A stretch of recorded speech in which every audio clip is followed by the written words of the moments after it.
Jelang Hari Raya Idul Adha 15 Oktober, harga daging sapi yang dijual di pasar-pasar tradisional sejak hari ini mengalami kenaikan. Menurut sejumlah pedagang, tersendatnya pasokan daging sapi dari rumah potong hewan ke pedagang membuat harga daging sapi naik hingga Rp10.000 per kilo.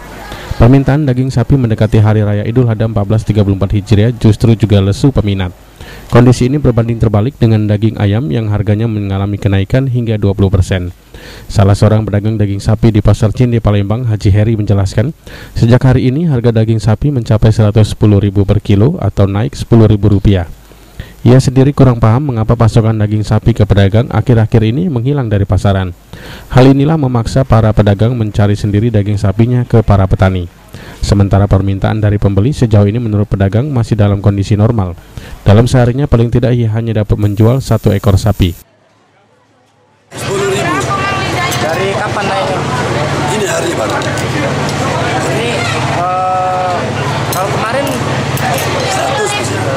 ya, kalau untuk dagingnya sendiri pasukan daging mana? Lancar tak?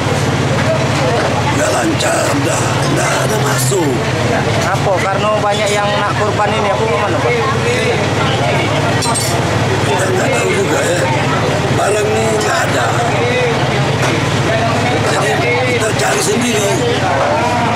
Cari ke petani. Sudah menjadi kebiasaan para pedagang memanfaatkan momen Hari Raya Idul Adha untuk menaikkan harga daging sapi. Diprediksi harga daging sapi akan normal kembali setelah perayaan Idul Adha. Julius Lumangaol, PAL TV.